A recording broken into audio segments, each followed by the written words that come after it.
Uiteindelik Vrydag, nog 'n week is verby. Steek die vure aan en oor die hele kontry. Boeties sussie, almal saam, oupa en ouma ook. Los jou worries by die huis, want hierdie boerejol gaan kook. Ons gaan dans, is lekker Vrydag gaan, waar die borstel vure brand toe en die konsertina praat. Ons gaan dans, is lekker Vrydag gaan, waar die kindertjies baljaar op hierdie boerejol vandaan. Wat is 'n braai, sonder aardappelslaai, terwyl maar het maak, hoe en die kinders stokbrood braai. Al pa sy gitaar uit, met die concertina saam. Vanaand gaan ons tiekie draai, laat die stof so staan. Ons gaan dans, is lekker Vrydag gaan, waar die borstel vure brand toe en die concertina praat. Ons gaan dans, is lekker Vrydag gaan, waar die kindertjies baljaar op hierdie boerejol vanaand. En laat aan das ons opkyk na die sterre en die maan. Dis dan wanneer oom Koos vir ons boekstories vertel. Kort voor lang is die kinders bang, wil niemand meer gaan slaap. Dan haal pa sy gitaar uit, met die concertina staan. Ons gaan dans, is lekker Vrydag gaan, waar die borstel vure brand toe en die concertina praat. Ons gaan dans, is lekker Vrydag gaan, waar die kindertjies baljaar op hierdie boerejol vanaand. Goeienaand, baie welkom, lekker om hier te wees. Kom ons kry hierdie keer aan die gang. Dis lockdown.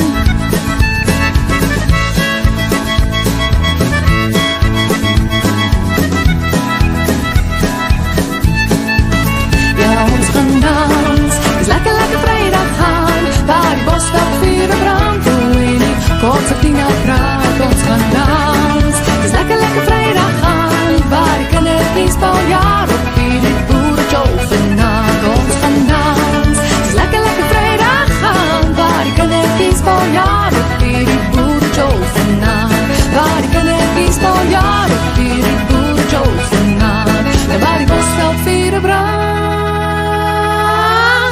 op hierdie boerejol vanaand.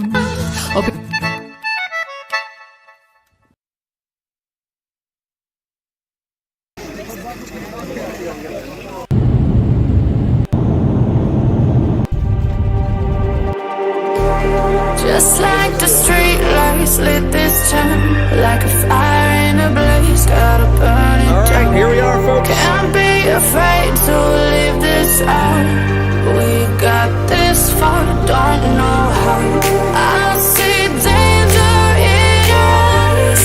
They know we'll burn down the night. Coming just like the sunrise. You know that we gonna light it up. Tonight, we gonna light it up. Tonight, we gonna light it up. Just like the sunrise, we gonna light it up.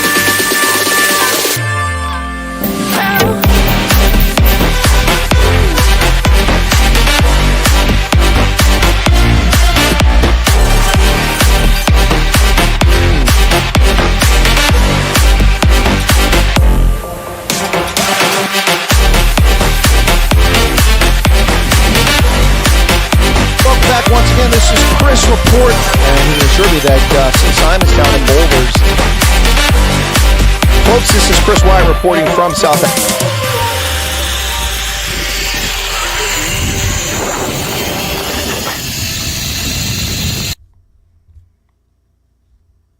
Greetings, folks. Friday, March 1st, 2024. It's Chris live in central Pennsylvania for your daily injection, your jab, your dose, your vax against the mainstream legacy fake media op-ed masquerading as actual news. Welcome back to the program, folks. It is Friday, March 1st, 2024. Bienvenue, bonjour, salve, hochandet otsihilijang. Habari ngari. Nzuri sana. Mimi anaka Chris. Gina langu ni Chris. Mimi anaka Pennsylvania. Welcome back to the program, folks. It's a pleasure to have you again on Friday. Busy times, crazy world indeed. Well, we're going to get to the news in just a moment here, but let's just go ahead and hit some of the chat here. Thanks everybody for tuning in as I charge my mobile phone.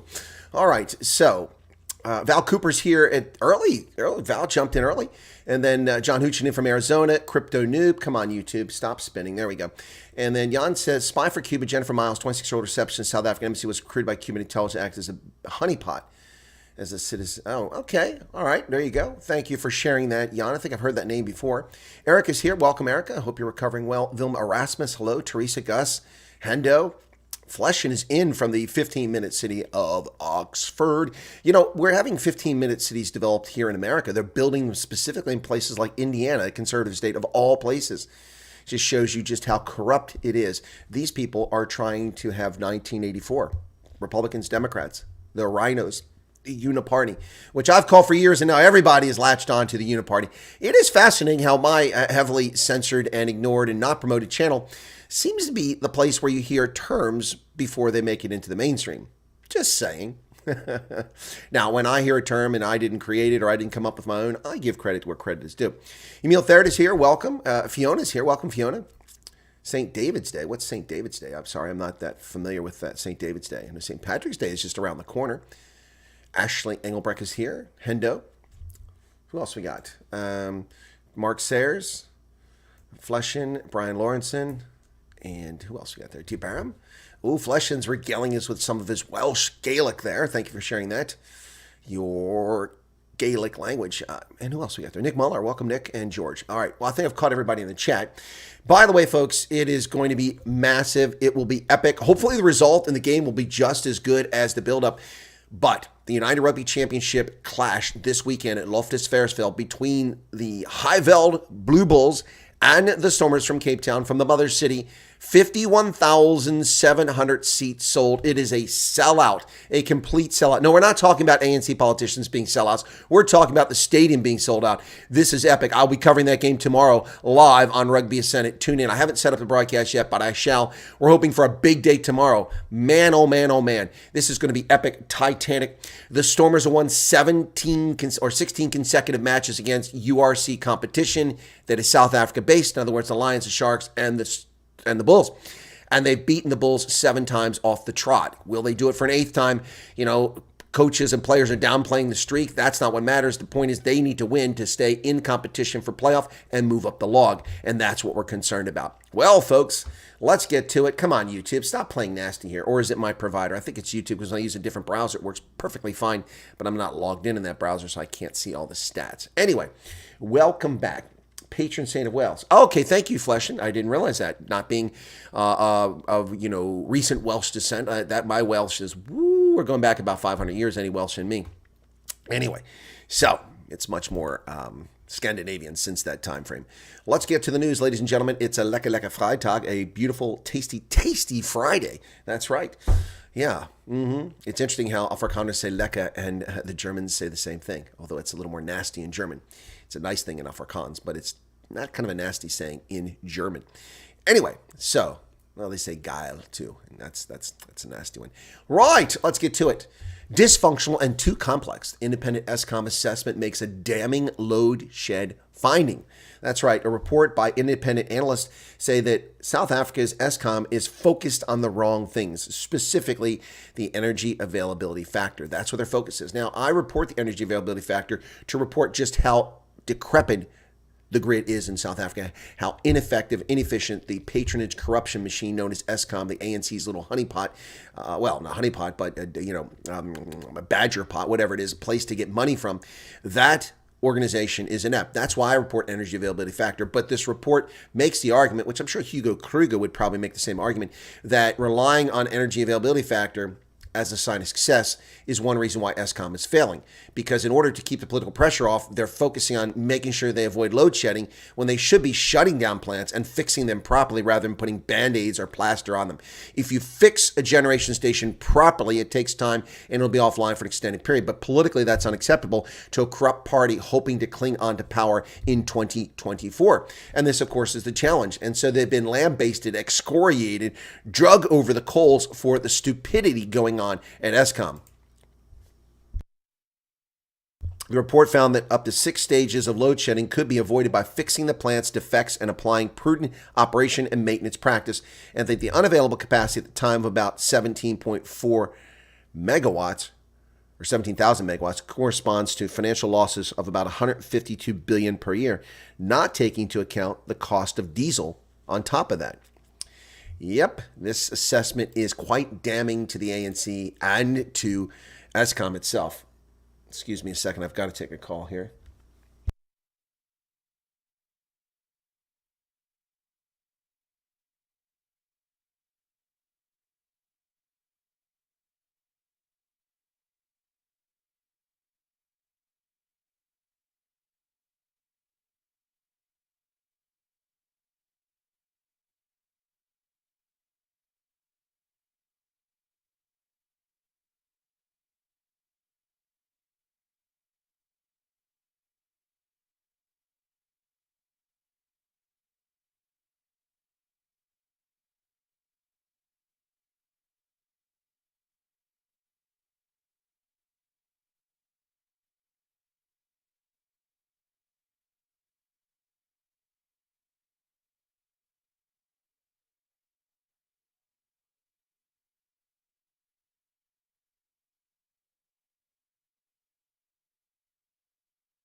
Sorry, folks, that was campaign related.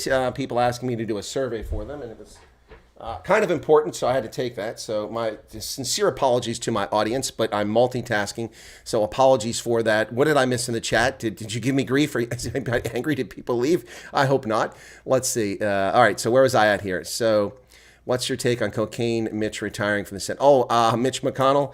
Yeah, he's not retiring from the Senate unless he changed his position. He's simply stepping down as leader of the Republican Party in the Senate. Unless you know something, I don't know, Klaus Schwab. No, it's not Klaus Schwab. It wasn't Klaus Schwab. It was not the World Economic Forum that I was talking to. Right.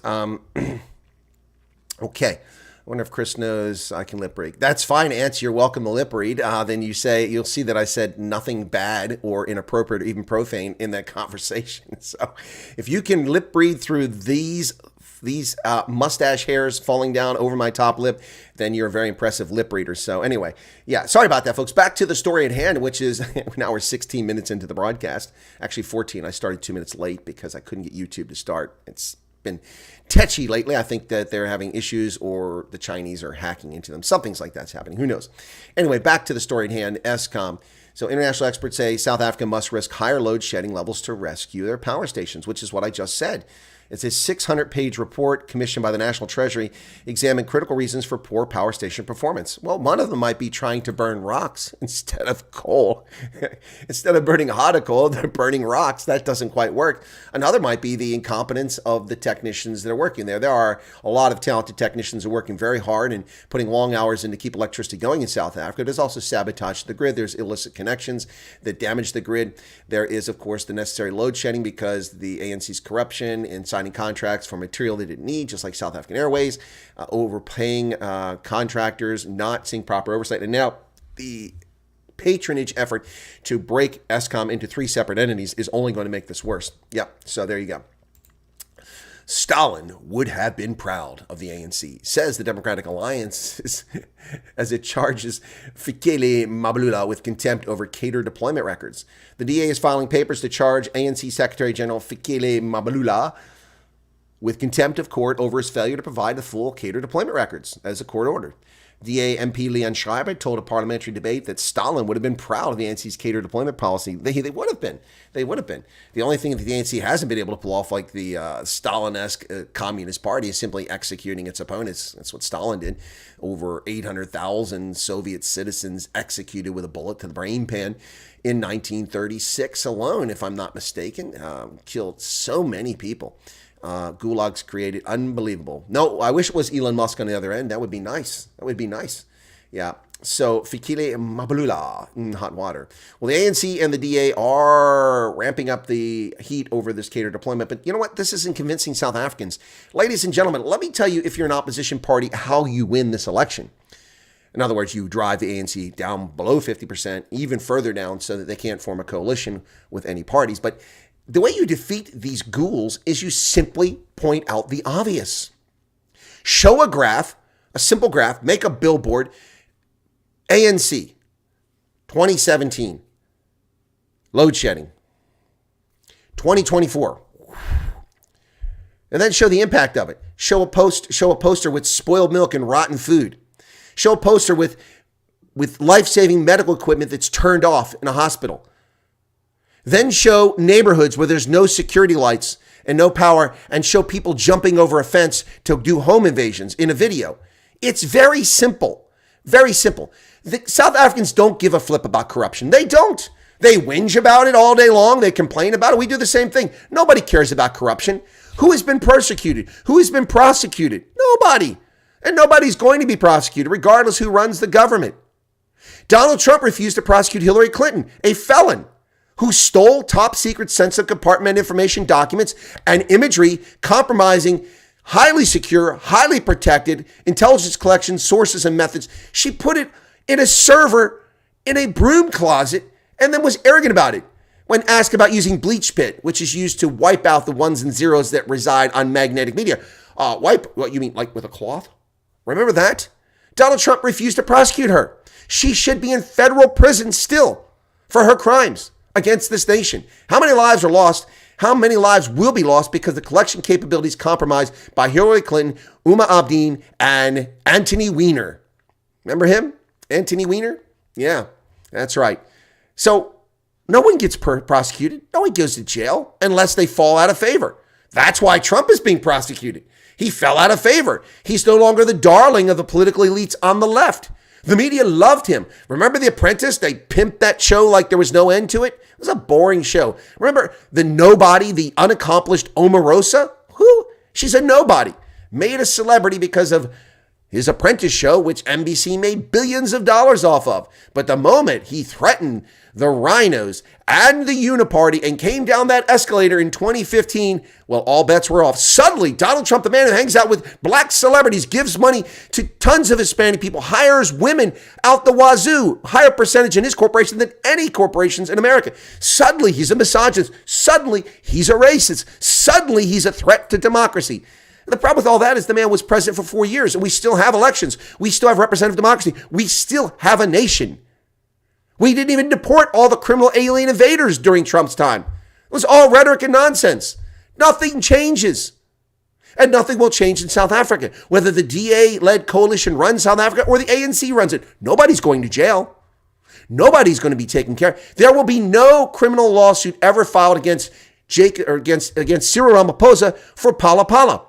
Never mind the customs violation. You come into the country with $580,000 in U.S. cash in a suitcase, and you see what happens to you at OR Tambo or Cape Town International.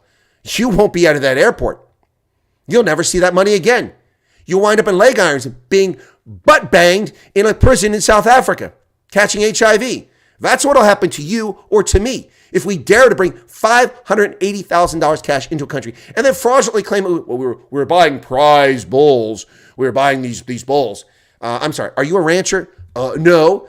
Do you own any farmland? No. What are you? I'm a Sudanese businessman, yes, and I've come to buy 4 bulls. Here's $580,000. You can keep them here at the ranch. I don't need them. Upkeep? You want money to upkeep them? Give me a break. No one. What he needs to be prosecuted for is the misuse and abuse and the perversion of justice by misusing the Presidential Protection Unit, VIP Protection Unit, and the police for his personal means to recover his illicit gains. That is what happened there. And the implausibility, the nonsense that goes on when we hear these people try to stretch things. Well, Joe Biden is a sympathetic old man who doesn't know what his actions were in 2017, so we could never get a conviction on him in a court. Are you high? So you're telling the country that Joe Biden is mentally unstable, yet you make no recommendation that the 25th Amendment be invoked to remove him from office for being incapacitated, Mr. Herr. Also, you lied to the world. Joe Biden stole documents from before 2017, yet you failed to address them in your whitewash report covering Joe Biden. And the irony is the Democrats are too stupid to take the victory. Joe Biden, he's such an brain-dead individual. How dare he call me mentally challenged? You are mentally challenged. You just got a free pass on a federal felony conviction, which you are guilty of, Joe Biden. You were guilty. Joe Biden's brain is on a vacation far away. That's right. His brain is on a vacation far away. I'd play it, but it'd be a copyright strike here, even though it's not the actual original song by the Outfield. Yeah. Remember that? I did that on TikTok. What's the answer? Well, revolution is coming, folks. To Brazil, to Russia, to China, maybe not. Too much police state control. But revolution is coming in some form. Hopefully nonviolent, hopefully political, but revolution is coming. People are mad as hell and aren't going to take it anymore. Some people. Mr. Magoo is senile. You are correct. And I'm the first person, if I called him Mr. Magoo. Remember my videos calling Mr. Magoo? He really is like Mr. Magoo now, folks. He really is like Mr. Magoo. But nothing's going to happen. The DA and the ANC can squabble all they want about cater deployment. Neither one of them are going to prosecute the others. The fight between the ANC and DA over cater deployment ratcheted up in Parliament, with official opposition saying it will file fresh papers today against the ANC for contempt of court. Well, good luck with that. Nothing's going to come of that. Jewish Blame has got moronic race haters in Pretoria appearing at trials claiming that what he said was not hate speech when he called for the murder of a white man because he's white. Or you have sellouts like that against the legal system. And then I have people commenting on my thing. So Hendo was in a little tit for tat chat with LMC, and LMC is trying to throw those dog whistles out there. Hendo is just, he's come on, Hendo, it's so obvious what you're doing. No, and this is talking about Phil Craig. Phil Craig didn't say the things that LMC claimed. LMC, and I was going to make that point by calling that out, but I didn't get a chance to because we had to wrap up the stream. Phil Craig, on my interview yesterday, set up an enclave for like-minded individuals talking about free market capitalism, representative democracy, government accountability. And of course, LMC tried to turn that into a race thing. It's nothing to do with race. Black folks, white folks, color folks, Indians, all people who believe that same way. That's not an ethnic group. That's a group of intellectually linked people who believe in responsible government, small government, free market capitalism, which is what they're talking about with Cape Secession. So people need to stop being so obviously, intentionally dishonest. Anyway, yeah. Ken says, I'm 100% correct, but what's the answer here and there? Revolution, brother. Peaceful revolution. Change ends now. One of the new political parties by businessman Roger Jardine will not compete in the 29 May polls. They could not make this threshold. The political party launched in December is out of the 2024 race before it's even started. Follows a decision by the Constitutional Court not to hear a matter on signature requirements for unrepresented parties. In other words, if you don't have any representatives in Parliament today or at the national or provincial level, then they set a signature threshold of 15,000, which they claim is 15% of what it takes to win a seat. And that's an incredibly high threshold to get a party on the ballot, but nationwide, I don't think so, but provincially, that's a high threshold, particularly since Northwest Province has 3 people living in, and Western Cape has 5 million people, 6 million people, and Gauteng has 12 million people. It's hardly a fair thing to go with. Yes, the election will be rigged. A lot of people are claiming in South Africa. Roger Jardine says that we can't do this. So we have The banker turned party leader. There's 5 gifted memberships by Nick Groves. Nick Groves has given one to Dylan, Matt Canale, Gavin Comer, Mike, and Brian Lawrence, and all regular viewers of the program, and I think all of whom have received a membership before. You've all got memberships salutes before, so I'm not going to give them today, so my apologies there, unless one of you did, and quick tell me. So the banker turned leader in a statement posted on Twitter claimed, there you go, Matt, you go in, claimed that the Constitutional Court ruling and the barriers it imposes on newly established political parties means change starts now. Like several other parties, faces a prejudicial logistics timetable to qualify for the ballot. We've therefore taken the decision that while we believe that it's essential to give voters as much encouragement to vote by providing them with a range of options in the interest of increasing the chances of political change, we offer support to political parties who share our values and the aspirations that we believe voters are looking for. Gavin Comer. Yeah, so that's the release they put out there. So on Monday, the Apex Court declined to hear a matter related to signature requirements for the unrepresented parties was put on an urgent basis. So there you go, Brian Lawrence. Yeah, so that's unfortunate, folks. That's very unfortunate, but it's the case. Well, I've talked about in the past few days of Sasol's profits declining. I've talked about other groups that are in a lot of trouble financially. Well, here's the latest one, folks, reporting publicly. MTN warns of massive earnings hit. It's warned its shareholders expect substantially lower earnings because of sharp devaluation in the Naira in Nigeria, which is its main market. They said its underlying operational performance was resilient in a challenging operational environment. Foreign exchange losses dragged its financial results down. The weaker Naira drove higher operating and finance net costs for MTN Nigeria, which are expected to impact the company's 2023 full-year results. The foreign exchange losses in Nigeria's financials are estimated to be 593 cents in the 2023 results. Decreased earnings for MTN because of the market situation in Nigeria, where the economy is on the rocks. We're not talking about a drink. It's the economy. The city of Johannesburg is ordered to reinstate people that it fired because a court says that only the court can hire and fire people. Excuse me? Only the court can decide who gets fired? Since when do courts have the authority to intervene in an employer? This is nonsense. This must be removed and overturned. How does this court assume this role? Is this written in the law in South Africa? It is. You need to change the law. City of Joburg ordered to reinstate 78 officials who were fired under the DA-led multi-party coalition.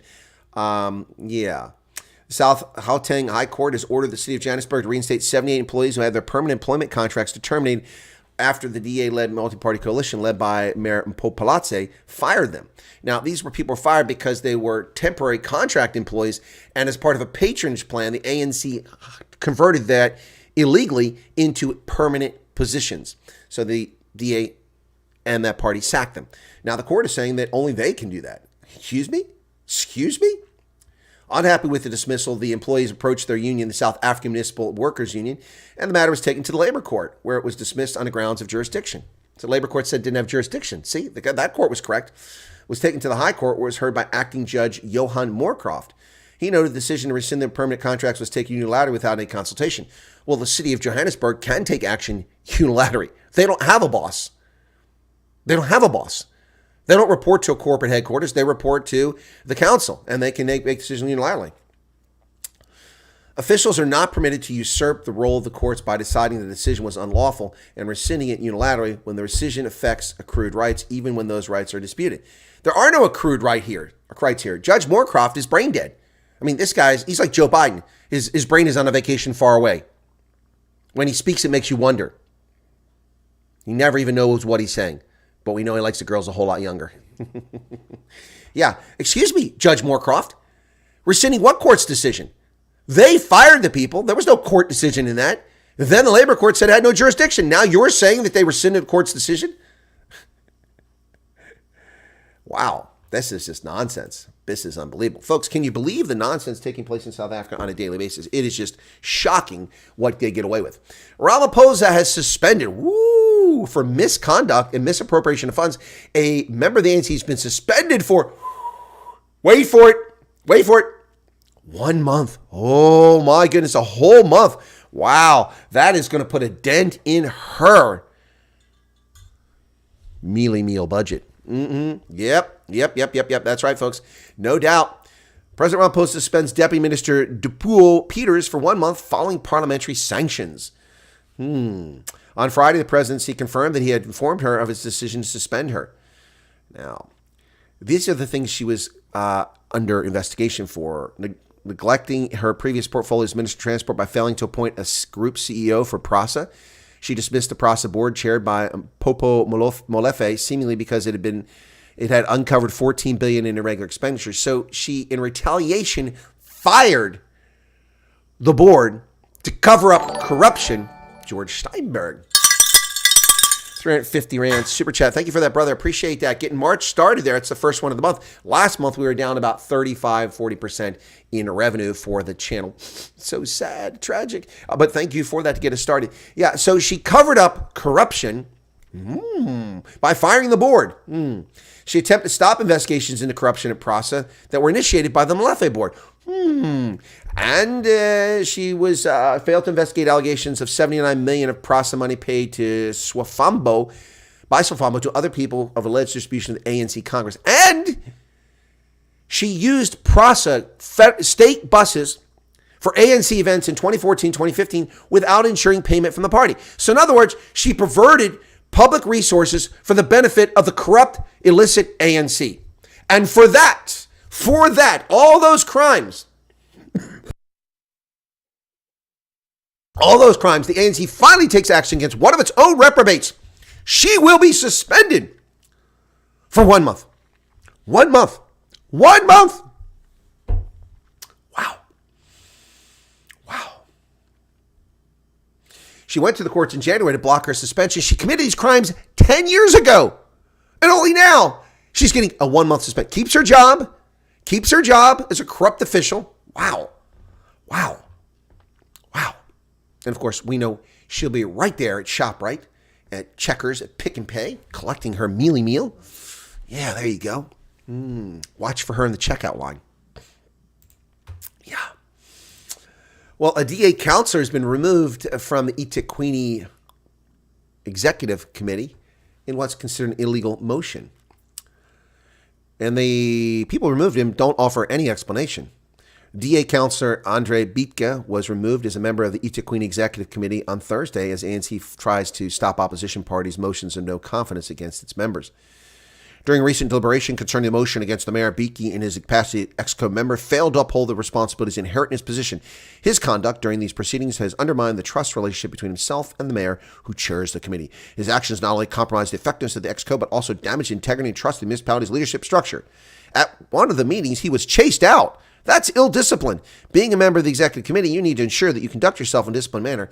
I'm sorry. So when people endanger your safety, they chased him out of the meeting, and that's misconduct on his part? What world do these people live in?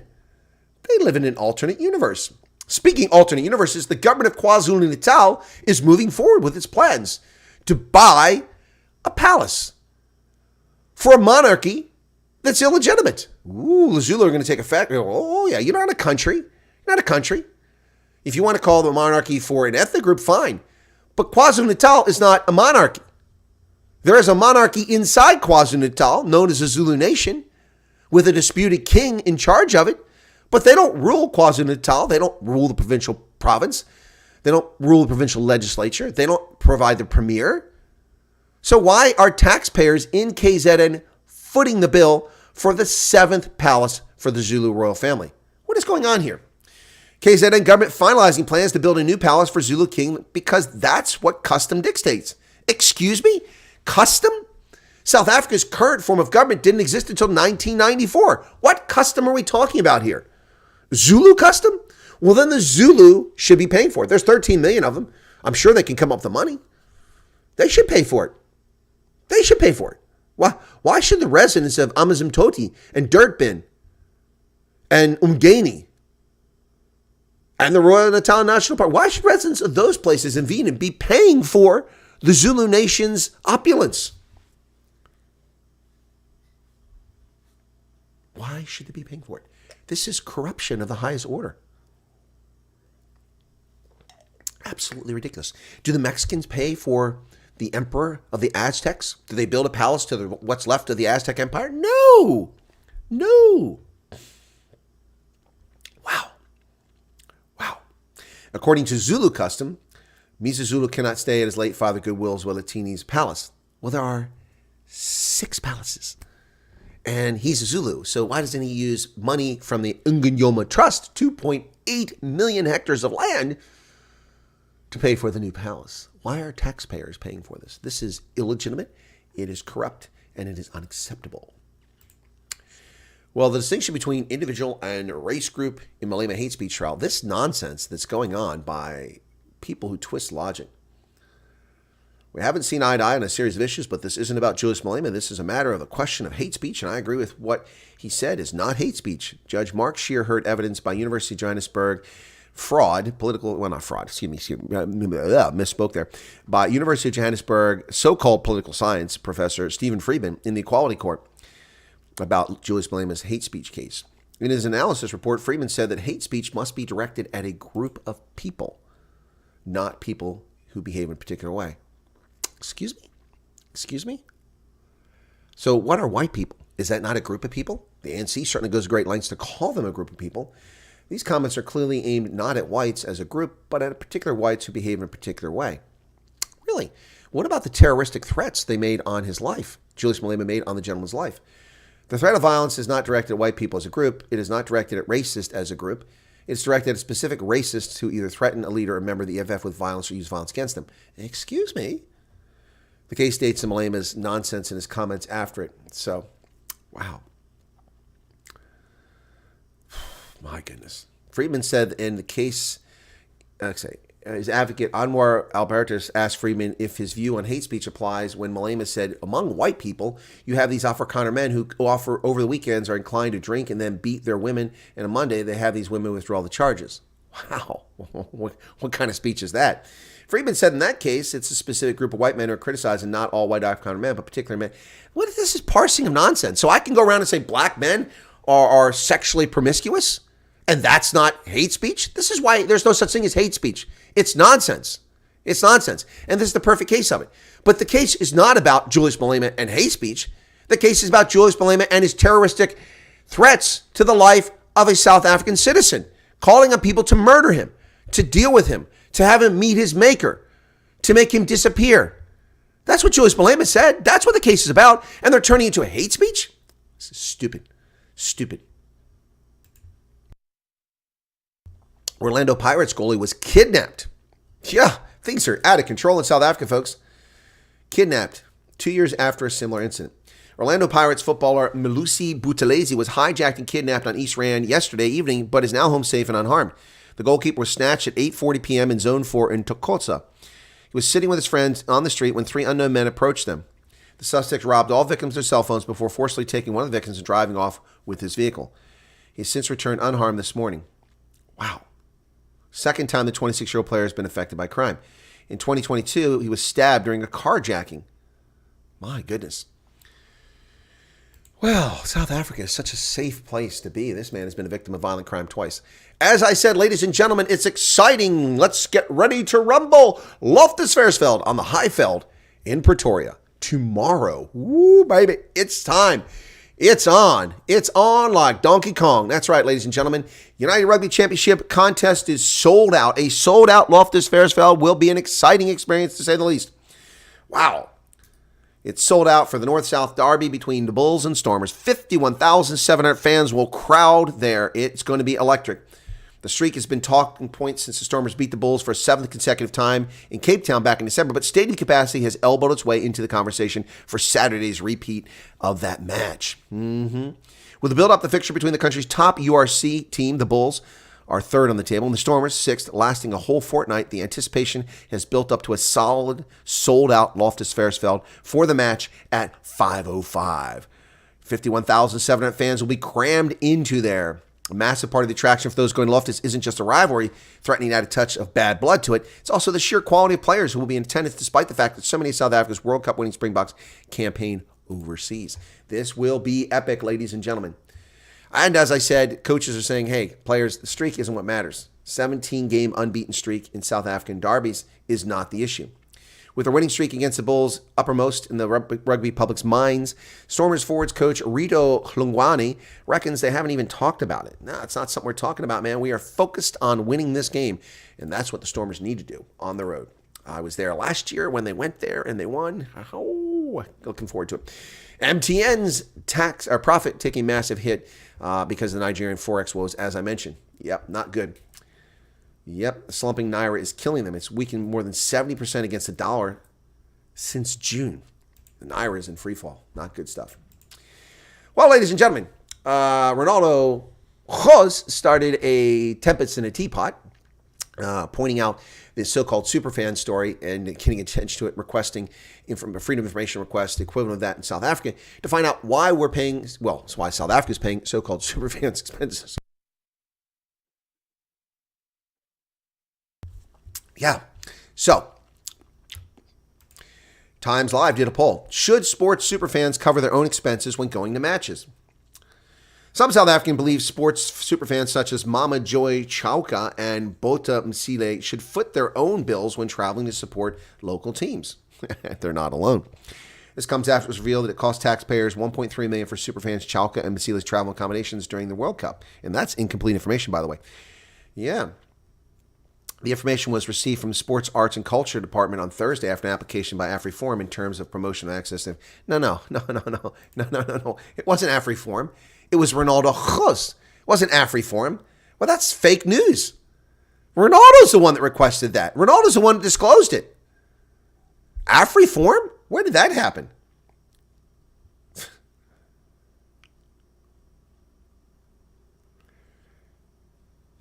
So, they did a poll. And this is what Times Live readers said. Should they have paid their own way? Yes, the taxpayers shouldn't carry the burden, 72%. So that's 72% with their heads screwed on straight. 23% said, no, these are not ordinary fans. We should be giving them a salary. Are you high? And 5.5% said they should go 50-50. So no. I can't believe that 28% thought that these people should get some form of compensation. Excuse me. Yeah. Top 10 African companies. South Africa in market capitalization dominated Africa for decades. One of the few genuine stock exchanges outside of Cairo and a few other places in Africa. It dominated market capitalization. But over the past 30 years, as the ANC has progressively stolen and gotten their hooks into more and more companies, South African corporations have delisted from Johannesburg Stock Exchange and moved to the London or New York Stock Exchanges or the NASDAQ. They have relisted there or dual listed. And as a consequence, very few South African companies have large market value compared to the rest of Africa. And here we go. The top 10 African companies at the start of 2024. When I say top, it's based on market capitalization, not based on revenue. So number one, Dangote Cement in Nigeria is the largest valued company in all of Africa at nearly $14 billion, followed by MTN, which is on the Joburg Stock Exchange at $9.5 billion. And then there isn't another single South African company in the top 10, just one at number 2. Number 3 is from Nigeria, 4 from Nigeria, 5 is from UK, based in Africa, Airtel Africa, then Nigeria, then Canada, then Kenya. Yeah, these are the top companies by market valuation. Only one South African company makes the list. That's sad for South Africans. Yep. Well, in Ethiopia, according to reports coming from Reuters and others, a secret committee has ordered killings and arrests to crush the rebels. The secret committee of senior officials in Ethiopia's largest and most populous region, Oromia, has allegedly ordered extrajudicial killings and illegal detentions to crush an insurgency, according to Reuters. Reuters interviewed 30 federal and local officials, judges, lawyers, and victims of abuse by authorities. The agency reviewed documents drafted by local political and judicial authorities. These interviews and documents first time shed light on the workings of the Kuri Nagenya, which means Security Committee, which began operating months after Prime Minister Abe came to power back in 2018. The committee's existence has not been previously reported. 5 current and former government officials told Reuters the committee is the heart of their efforts to end the years-long insurgency by extrajudicial means. Not good. Ghana's parliament has failed to pay its electric bill. Shame. Ghana electricity supplier briefly disconnects parliament over debt. It sounds like an Eskom story. Ghana's state-run electricity supplier ECG cut the power supplies to Parliament building yesterday in an effort to push the legislature to honor its 23 million cedi, or 34 million rand, debt. Wow. They had a blackout.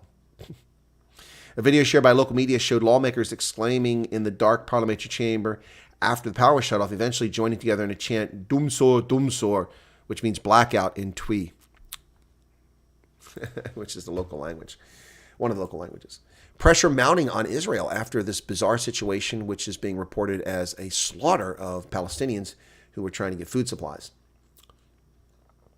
Pressure mounts for inquiry into Israeli troops firing on Gazans waiting for aid. France and Germany joined calls on today for an independent inquiry into the deaths of dozens of Palestinians awaiting aid in Gaza, an incident which Israeli media said could weaken Israel's international position after troops fired at a crowd. Incidents underscored the depth of the humanitarian crisis and collapse of orderly aid supplies in the areas of northern Gaza occupied by Israel.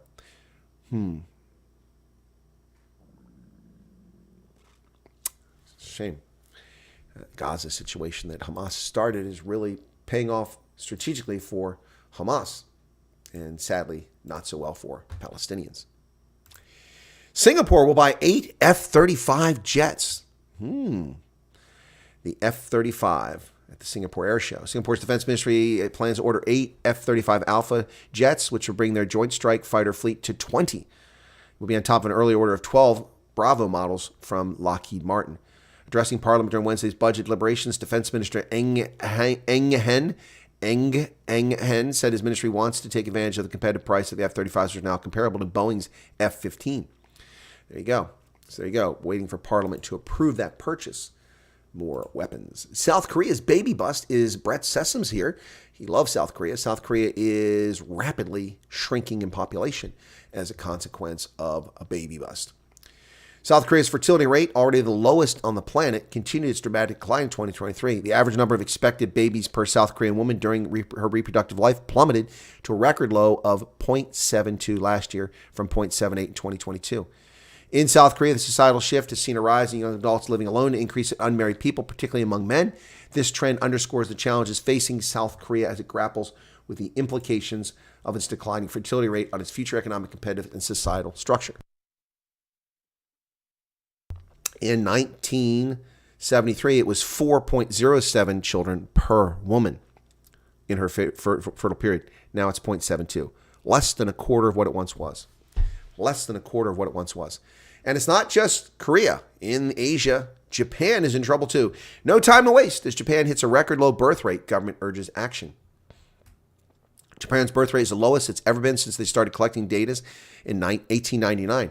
Officials said the rate is in critical condition after the 8th consecutive year the birth rate decreased. In 2023, Japan welcomed 758,631 babies. That's a 5.1% decrease from the year prior. Wow.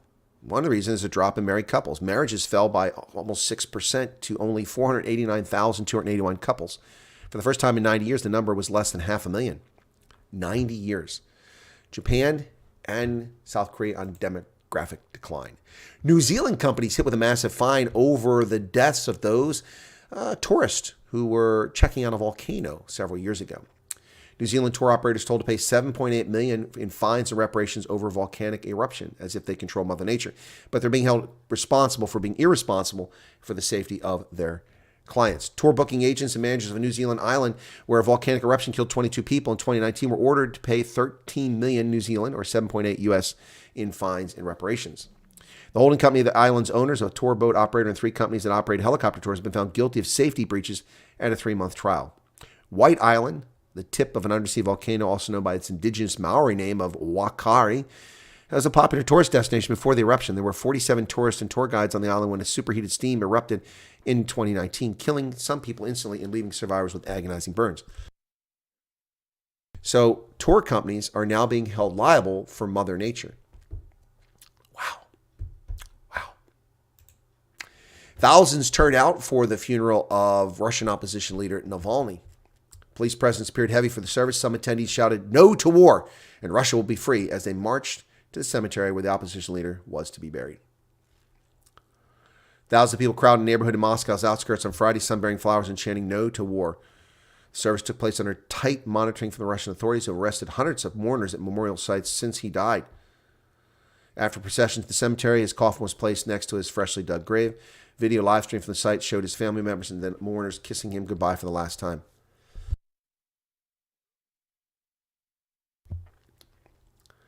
Finland tells Ukraine you can bomb Russia. Oh, yeah. Whatever happened to Finlandization, the neutralization, the neutering, the castration of Finland's foreign policy? Now Finland, an active war promoter, an active antagonist in the conflict. Speaking of which, where is our favorite Finnish follower? We haven't seen him in a long time. Finland, Ukraine is free to bomb Russia with our weapons. Finland trying to get themselves invaded once again. Stupid rhetoric from a new NATO member endangering the Article 5 covenant of NATO. Helsinki urged Germany to seriously consider sending long-range Taurus cruise missiles to help Kiev. Wow. Finland's defense minister Antti Häkkänen said his country has not set any restrictions on what Ukraine can do with the weapons it provides. Finnish broadcaster YLE reported. Häkkänen added that blocks have been imposed mainly by countries which have provided Ukraine with long-range weapon systems. If necessary, Ukraine should also strike military targets on the Russian side. It is a completely legitimate defensive battle that Ukraine is waging. The UN Charter allows military targets to be attacked across land borders. Well, that's an own goal that Finland didn't need to kick. They could have just ignored it. Senators in the U.S. warily approve an F-16 sale to Turkey, the fascist totalitarian NATO member under the lifelong stewardship now of Erdogan, who refuses to leave office, turning Turkey into a theocracy. A deal's a deal. U.S. senators declined Thursday to block the sale of F-16s to Turkey despite voicing deep disdain for Turkey's conduct as an ally. They were upholding an unofficial bargain that Turks would get the fighter jets if they stopped blocking Sweden's accession. A deal's a deal, said Idaho Senator Jim Risch, the ranking Republican. Call it quid pro quo, said Rand Paul, who introduced the resolution to block the sale. That sounds better than extortion. The Senate approved it 79-13 to reject Rand Paul's proposal to stop selling jets to an unreliable NATO ally. Former Canadian Prime Minister Brian Mulroney has passed away at the age of 84, known for the NAFTA agreement back in the 1980s and serving during the time of Ronald Reagan. Former Canadian Prime Minister Brian Mulroney has died at the age of 84, according to a Canadian media reports citing his daughter's social media post. Mulroney served as Canada's Prime Minister from 84 through 93, a tenure that notably included the signing of the NAFTA agreement with United States former President. Yeah, I'm sorry, not NAFTA. I misspoke. Yeah, he was 93. He served, but yeah, that was superseded. He signed an agreement with Reagan in the 80s called the Canada-United States Free Trade Agreement. That was supplanted by NAFTA, in 94, after he left office. He negotiated, but he left office. Trudeau said he's devastated to learn of Mulroney's death. He loved Canada. I'm devastated to learn he's passing. He's never stopped working for Canadians. He always sought to make this country an even better place for all, unlike Justin Trudeau, who's done the opposite. I'll never forget the insights he shared with me over the years. He was generous, tireless, and incredibly passionate. Really? I mean, Trudeau, you're like 12 years old. When did Brian Mulroney share all these insights with you? Former United States ambassadors, we switched our attention to the United States, was a spy for communist Cuba for 4 decades, working his way up through the State Department, another organization riddled with spies. Oh, my goodness. Former U.S. ambassador admits to serving as secret agent for Cuba. Another naturalized American,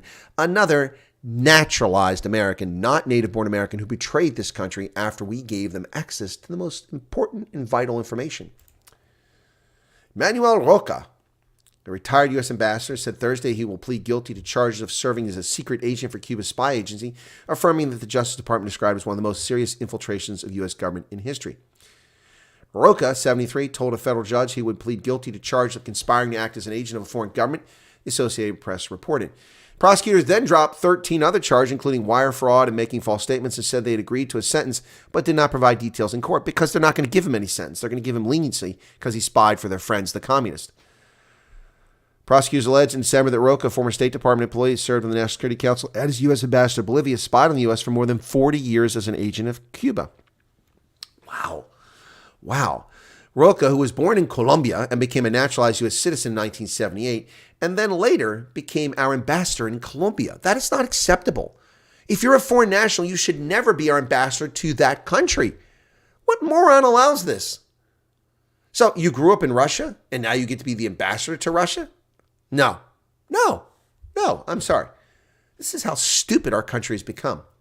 When I was as a young officer, a company grade officer in Germany, I had an Air Force tech sergeant working with me who was born in Germany, but he's an American citizen.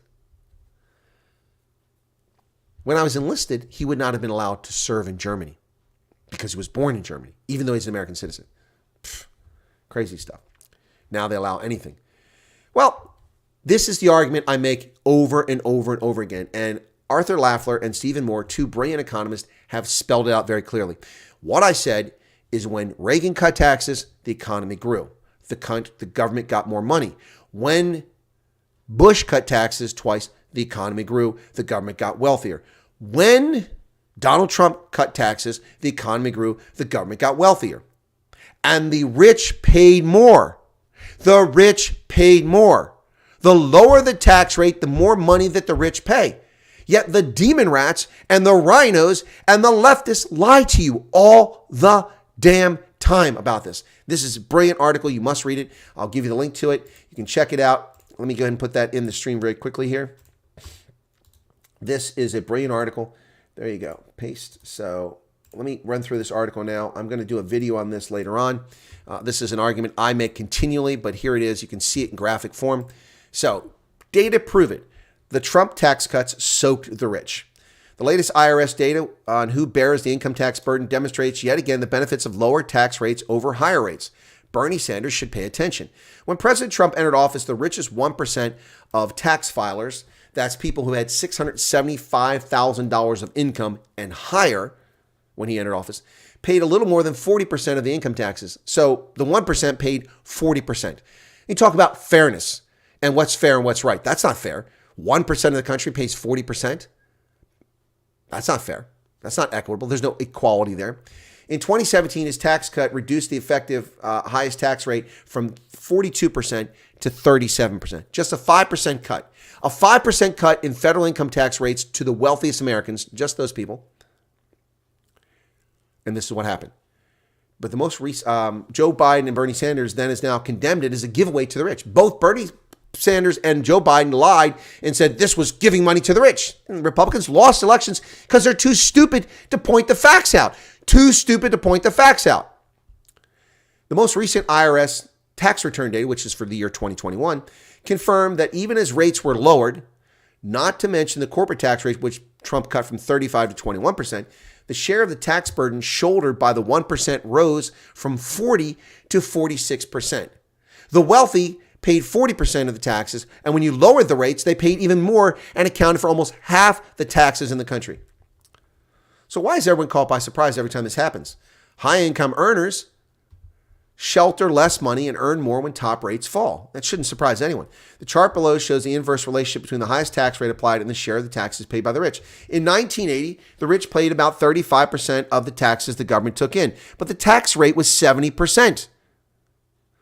By 1990, the tax rate was 30%, and they were paying over 40%. Yeah, now they're paying almost, or they're paying close to 25%. Now they're paying almost 50%. The blue line is the top 1% of tax, income tax share. Almost 50%, 46%. Wow. When Reagan was elected president, the top tax rate was 70%, as I just mentioned. The wealthiest 1% of people paid just 19% of the federal income tax when it was 70%.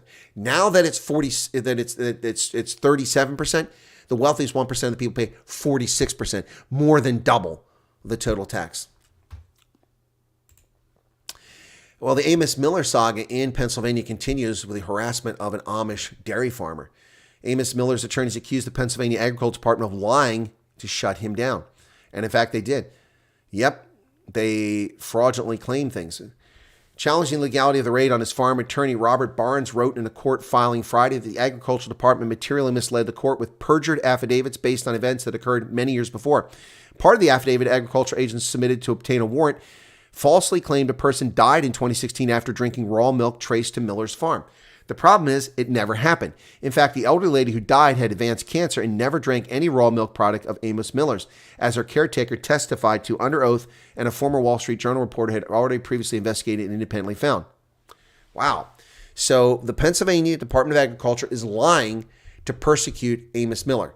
Now, Amos Miller sells raw milk. In Pennsylvania, you can sell raw milk. You're not required to pasteurize it. Unfortunately, the federal government has interfered with interstate commerce and requires milk sold across state lines to be pasteurized. That may be overreach by the federal government, but that's what they do. As a dairy farmer, I think that's overreach. In Pennsylvania, you can sell raw milk. The problem is he doesn't have a permit. And that's the thing. The state wants the VIG. They want their cut. So Amos Miller is being persecuted under a fraudulently obtained warrant, kind of like the way Donald Trump was persecuted under the Russia collusion with a bogus Foreign Intelligence Surveillance Court warrant where the FBI lied. Lisa Page, Peter Strzok, all these frauds at the FBI lied to get warrants to listen to the conversations of Carter Page? I can't draw his name here now. And, of course, all of the acolytes of Trump, including the general. Unbelievable. Unbelievable. So, big crowd showed up to support him. Amos Miller supporters rally outside Lancaster Courthouse. More than 100 people gathered outside the Lancaster County Courthouse on Thursday to show their support for Amos Miller. The Amish farmer has been at the center of legal fights over federal and state food safety rules. Yep. We proudly stand with Amos Miller as he's being unjustly shut down, unable to provide food for his neighbors, jobs for his employees, and supplies to other farms. We cannot turn a blind eye to the injustices being brought against Mr. Miller and his family. This is a massive government overreach. And there you can see part of the crowd outside the courthouse. Huge crowd. As an American farmer, an Amish religious minority is being persecuted by a corrupt demon rat administration in the Commonwealth of Pennsylvania. Unbelievable. Well, ladies and gentlemen, I've warned you all along that the United States is vulnerable at all of our ports: Long Beach, Charleston, Baltimore, in Jersey. Every one of our ports is vulnerable. Our airports are vulnerable. Of course, everyone's focused on the southern border. And while they've been focused there, laser focused, I have been pointing out consistently and repeatedly the pipeline for criminal alien invaders to subvert our sovereignty and invade this country from our northern border, particularly the border with New York State, but also out west around Seattle. Border Patrol in Maine arrests 3 Chinese citizens in Aroostook County. 3 Chinese nationals were arrested before sunrise Wednesday after allegedly trying to cross the northern U.S.-Canadian border illegally near Fort Fairfield. Fort Fairfield border agents noticed suspicious activity along the border prior to the arrest. At the time, a driver from New York, also a Chinese national, who was already in immigration proceedings, was arrested. In the past year, the Houlton sector has seen a dramatic rise in illegal crossings along Maine's 611-mile remote northern border. In a 6-week period from October to mid-November, U.S. Customs and Border Protection's Houlton sector had 53 encounters that resulted in 27 people who will be federally prosecuted, a 178% increase. And this is just the tip of the iceberg. And Joe Biden's corrupt administration and Department of Injustice are failing Americans. Well, the United States military, the Army in particular, doesn't know how to feed its troops. When I was in the barracks, we went to the mess hall, or dining facilities, they prefer to call it. Now they call them warrior restaurants. What a comical joke that is. Warrior restaurants. It's the dining facility or mess hall. The Army's going all in on food kiosks as base dining facilities. So now we're going to get little shop at convenience store, high carbohydrate, high sugar, fat, poor nutrition choices for our soldiers. Yep. The Army is doubling down on its so-called food kiosk on bases, a small setup in which soldiers can take snacks on the go, but the increased reliance has sparked concerns. The kiosks are generally designed to serve 1,000 soldiers a day and offer alternative or supplemental food source apart from traditional dining facilities. In recent years, the Army's opened 14 of them and plans to open another 13 in the next year. The minimalist food stations are akin to a snack shop at a gas station, are stocked with basic assortment of chips, small desserts, soda, sushi, fresh fruit, and sandwiches. All that food is sourced from the prospective installation's commissary, including its deli. But many options are heavily processed, and soldiers have raised complaints of small portion sizes. The salad entree, for example, is under 300 calories. The shift to more food kiosks comes as the Army is struggling with what to do with its dining facilities, which were recently rebranded as warrior restaurants. Warrior restaurants! Oh my God, the woke Army is so broke. Oh my goodness. Letitia James is on the march again, the illegitimate attorney general of the corrupt state of New York, the Empire State, fresh off of her so-called victory over Donald Trump in a bogus lawsuit, a political persecution of the former president, now is persecuting beef producers. Yep. New York sues beef producer JBS for fraudulent marketing around climate change. Are you serious? New York State Attorney General Letitia James sued beef producer JBS in state court for allegedly misleading the public about a pledge the company made to slash its climate pollution in the coming decade. Prosecutors said JBS continued making deceptive marketing claims even after consumer watchdog group recommended the company stop advertising because it didn't have a strategy to achieve its climate target. Wow, it's among hundreds of idiotic companies around the world that have stupidly promised to cut greenhouse emissions. The Brazilian food maker said that in 2021 it would eliminate or offset all of the heat-trapping emissions from its operations by 2040. So by 2040, and they're being sued in 2024, that's 16 years before they have to meet the target. This is a fraudulent lawsuit again. JBS stopped selling meat in the state of New York. Truckers stopped driving supplies to Gotham City. Let them learn the hard way. Lancaster City Council is friendly to criminals. That's right. The Lancaster City Council is looking to pump up the number of home invasions, rapes, carjackings, robberies, shoplifting, homelessness. I mean, why else would they make themselves a welcoming city for criminal alien invaders? Lancaster, Pennsylvania City Council votes to end cooperation with the ICE in most cases. Lancaster City Council voted unanimously Tuesday to pass the Lancaster Trust Act. It officially terminates the city's cooperation with Immigration and Customs Enforcement in most cases. That is lawlessness. That is not acceptable. That is constitutional nullification. The city has already had this policy in effect, but the vote was to codify it into law. Wow. In a statement, a spokesman for ICE wrote, ICE's interior enforcement operations focus primarily on public safety threats and are most effective when a strong communication cooperation with local law enforcement partners. Sanctuary jurisdictions are therefore inherently less safe. Lancaster's foreign-born population is 13%. Supporters of the Lancaster Trust Act said immigrants, documented or undocumented, criminal alien invaders, help the city's economy and should feel welcome and safe.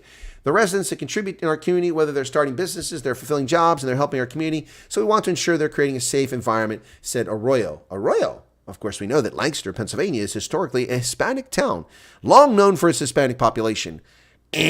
Not. It's known for its German population, Lancaster, Pennsylvania, and the Amish, of course. So Lancaster, Pennsylvania is not cooperating with federal authorities to eliminate criminal alien invaders who are targeting the city for residency. Wow. Lancaster, Pennsylvania is 45 minutes from my house. They're endangering public safety in my district.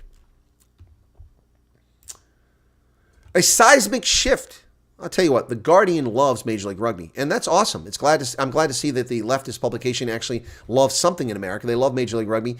Their articles have been balanced and fair and actually kind of pro Major League Rugby over the 6 years that they've competed. And here's another story on the launch of this weekend's 7th season. Martin Pengale writes very generously, seismic shifts will happen. U.S. Pro Rugby League, Major League Rugby loses 2 teams, but looks to the future. Yep. At the end of 2023, in a little more than a week, Major League Rugby lost 2 teams. First, the Toronto Arrows, the only Canadian team, and then the New York Ironworkers. That's Rugby United New York. Champions in 2022. They ran out of money and options. But things are happening in the league. Very generous story about Major League Rugby. Thank you so much for that, Guardian. It's rare that I thank the leftist, hate-wanking, politically confused Guardian for its articles. But as I've said many times, when it comes to Africa, the Guardian is generally balanced. And when it comes to rugby, they are balanced for the most part. So it's you can read it for that. But if you want to read anything about the United Kingdom or the United States or Western civilization, don't read The Guardian because it's just lies. It's just lies. Yep, it's the end of Lancaster as we know it. Yep, that's the end of Lancaster as we know it. They are welcoming criminal alien invaders. They want to make criminals feel welcome in their midst. I don't understand why people are so stupid. A criminal alien invader is not a migrant. An immigrant, a legal immigrant to this country, is not a criminal alien invader. They're welcome. They follow the rules. And we can absorb a certain number of them without harming our economy or crippling our social services or our infrastructure. But a certain number, not 20 million. Joe Biden's criminal regime allowed more criminal alien invaders into this country in 2023 than the population of 36 of our 50 states. Think about that. 36 or 50 states. And now the number of criminal aliens coming into the country, giving birth, exceeds the births of native, natural-born Americans. Wow. It's unbelievable. Unbelievable. Nick's got to go. Okay. Sorry to see you go. Let me go back and see who's chatting here. Go back a little bit there. So, George, again, thank you for the 350 Rand Super Chat, getting it started there. I do appreciate that. 350 is a nice figure. Anybody want to top that with 700 or 1,000? And Erica thanked George for something. Major breakthrough for who, Gavin? The song is Josie's on a Vacation Far Away. Great song. Yeah. No, Garrett, I'm familiar with the song. Josie's on a vacation far away. We say Joe Biden's on a vacation far away. By definition, that's treason. What, Nick? You talking about the ambassador? Yeah, that is treason. But they prosecute on the Espionage Act. Treason is very difficult to prove. Our Constitution specifically requires 2 witnesses to bear testimony against you in an act of treason, a single act. So, yep. You don't shake your butt enough for my super chat, says Dylan. Okay. No, she's actually suspended without pay for 1 month at Leovan, surprisingly. And Dylan said, thanks for the membership. Pretty cool. Kevin Nicklin's back. Hey, Kevin, how's it going? Hendo's here. The counselor in Amazon I don't know where Beatke is located at there, Erica. He's on the Durban Council. Does Amazon fall into the Dirt Bin Council? Tribal chief, not a monarch. Talking about the Zulu king, okay? The reason they need traditional leaders is to vote buying. Exactly. Correct, Ken. That is correct. They don't make the lives of any South Africans any better. All it is a nice tradition to hang on to. Afrikaner women can more as well, says Ben Potgieter. Yeah, Beckett Silly can arrive in a helicopter. Yep. I believe that only taxpayers and property owners should vote, and government employees should not vote as well, says Trevor. That's a very harsh position. Michael Holmes says he feels like Joe Biden will lose. Well, I hope so. Rugby will play second fiddle to the opening Grand Prix. Not for me, John. Not for me. What else we got here? Of course, they must fund their own trips. John Huchin, what's going on there? People boarded get insurance. What's that? I don't know what that is. Hey, Alan. Saw that if you have 3 babies before 30, you can avoid conscription in the army in Korea. Oh, really? Well, it doesn't seem to be having the desired effect. Yeah. All right. What else here we got? Stephanie Hatzamike. Oh my goodness, Stephanie, where have you been? I thought something happened to you. Wow. So much war. Where's it all the love? Yeah, it's right. Where's the love? All the leaves are brown, and the sky is gray, and the sky. That's right. All we want. Just give peace a chance. All we are saying. Yeah, that's right. Well, not in Joe Biden's world. Let's just run through the list. Ukraine, Afghanistan, Burkina Faso, Mali, Niger, Tigray, Myanmar, Gaza, Cabo Delgado, Central African Republic. Need we say more? Stephanie, good to see you again. Good to see you back here. All right, what else? We got Charles Van Onson's here. I miss Charles. Jay says, it would be interesting to know how these foreign agents get recruited. Wonder if it's after they come to power, if it's planned up. Well, it could be Manchurian candidate. It could have been recruited ahead of time. But the point is that we naturalize citizens. Naturalized citizens should not be in our State Department. Ooh, that is going to torque off a lot of people. No, it's unacceptable. I've served in so many countries where people have been naturalized from other countries, and then they serve our foreign interests. How?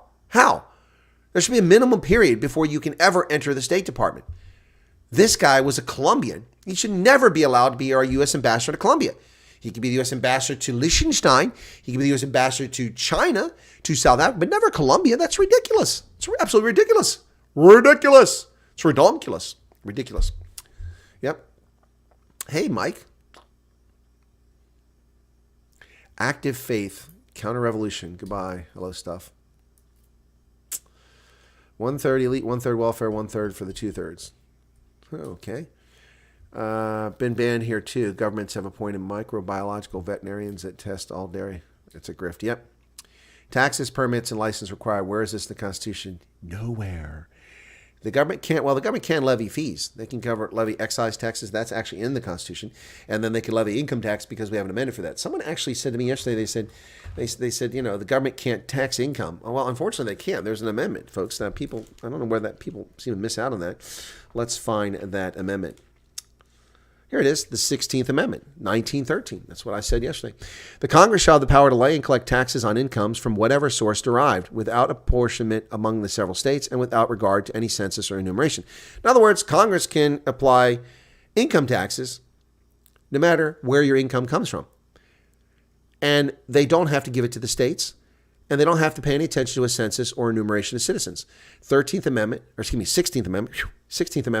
I guess it's 1913, that's why I always get that in my head. 16th Amendment enacted on February 3rd, 1913, and that was the death of our republic. That idiotic, well, that was one. The other one that killed our republic, this is all progressive nonsense that killed this republic. The 16th Amendment was the first. Yep. And then the 17th Amendment was enacted also in 1913. These two destroyed our nation. The Senate of the United States shall be composed of 2 senators from each state, elected by the people, therefore, for 6 years thereof, and each senator shall have 1 vote. The electors in each state shall have qualifications. When vacancies happen, yeah. Okay. So, elected by the people.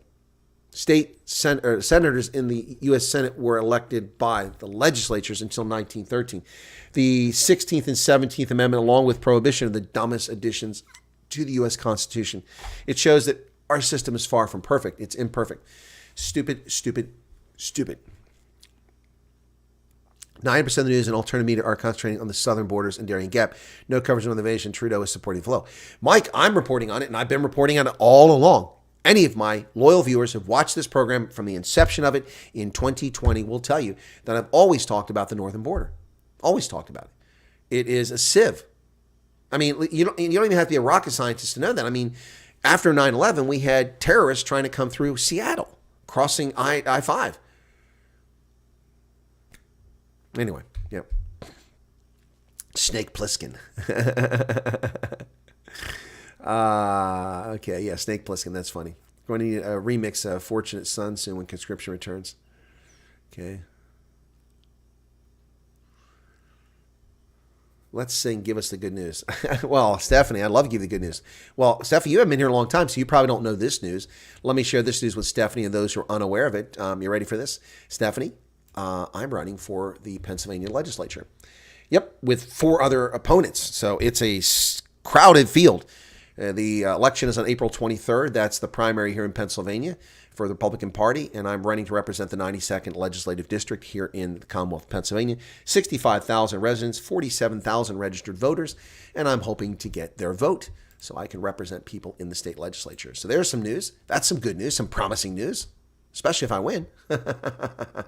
Declan says, I'm late to the party, so why do you care so much about South Africa? Because I'm trying to steal the oil and uranium. Don't you know that, Declan? Don't you know, apparently some people claim I work for a certain organization with 3 letters. That's why I care so much about it. No. Okay, Declan, you are late to the party, but that's fine. And the fact that you're at the party is all that matters. That's all that we care about. And that you're a subscriber, we really appreciate that. So let me just run through why I have an interest in South Africa once again, because a lot of people are curious about that. We know that a certain eucalyptus swiller went to boarding school in South Africa, and that's the relationship for that person. That's more obvious than mine. I didn't go to boarding school in South Africa. I didn't grow up in South Africa. I didn't live in South Africa. I've never lived in South Africa. I've spent a lot of time in South Africa, but I never lived there. So why the interest in South Africa? Well, the interest in South Africa starts in the 1970s for me as a youth. In the 1970s, we saw liberation movements in Rhodesia, in Southwest Africa, and in Angola, among other places, Mozambique. And as a young man in school, I would go to the library and read the publications when they were actually news publications, not propaganda outlets. Newsweek, U.S. News and World Report, Time Magazine. I would read those in the library and be fascinated by the Yom Kippur War after it was over, by the liberation conflicts in Southern Africa. I used to read Soldier of Fortune magazine. It was very fascinating to me. And I started following these things. I read a book by a guy named, is it Stockdale is his name, who worked for the CIA, and it was about Holden Roberto and the FNLA, the Front for the National Liberation of Angola, one of 3 groups that tried to take control of Angola after the Portuguese abandoned it in 1974. So Holden Roberto's group came out of the Congo. They were supported by Mobutu in Congo, and they were very poorly organized. They hired mercenaries, which were paid for by the CIA, and it was a mess. Jonas Savimbi's UNITA movement, which conquered the entire eastern side of Angola, the southeastern corner, and nearly got to the capital at one point. They were better known, Savimbi, and then of course the MPLA, which led Angola. So I got fascinated by reading this stuff. But in high school, around 1980 time frame, I don't remember exactly when it was, a book appeared from a very famous American historical fiction writer named James Michener. He was brilliant. This was a World War II veteran whose first big book was Hawaii, about the history of Hawaii. And what he did is he took actual events and real people in history, and he took fictional characters and he wove them into the story. So he wrote a book called The Covenant. The Covenant is about Geloftedag, the day of the vow, and the Battle of Blood River. That's not what the book is about, but that's where the title comes from. The book is about the settlement and the peopling of South Africa, going back to before Khoi and San were there. And historically, it goes over hundreds of thousands of years, and it works its way up, and eventually gets most of the focuses on after the country is settled by Europeans in 1652. Begins there, and it covers different families with historical figures and goes all the way through it. And I read the book, and I was absolutely fascinated. It was 1,200 pages of fine print when it came out in paper book, and I still have my copy. The spine is so curled and bent. It's downstairs. I still have that book. I've read that book, I think, 3 or 4 times, but that drove my interest in South Africa. So then I went to university, and I was taking courses on Western civilization, so not Africa, and I spent 1 year in university at the age of 17. Then I went in the Army. While I was in the Army, living in Germany in the 1980s, we had famine in Ethiopia. We had ecological devastation taking place all over the world, from rapacious timber operations in Brazil and the Amazon basin to the same thing happening in Asia for teak, and is also happening in Africa and the advancing of the Sahel and the Sahara because of poor land use. And I read this book by Timberlake about Africa, and that really got me into it even more. And so I started learning more about South Africa because I was fascinated about it. It's a very interesting mix of peoples. And I started learning Afrikaans and self-teaching myself Afrikaans. But before that, even I learned about rugby at university in 1982. And I was fascinated by the game, but we had no television, no professional leagues. We didn't even have a U.S. national team in 1982. So it was almost impossible to follow rugby. But ESPN had started broadcasting in 1980, and they had Australian rules football. So I was familiar with that, a different game than what we grew up with. So the rugby I found intriguing, so I looked to see who the famous countries were that had national teams that were very successful. And since I had interest in South Africa, South Africa had the Springboks, and I became a fan. And I immediately had to answer questions about, why am I a racist? Well, I'm not a racist. Because I support the Springboks doesn't make me a racist. You're an idiot. And the same thing when I started teaching myself Afrikaans. Anyway, and that's where the interest grew. And then as the anti-apartheid movement continued and grew, I followed all the events in there, and the sanctions movement to divest from South Africa. I followed that.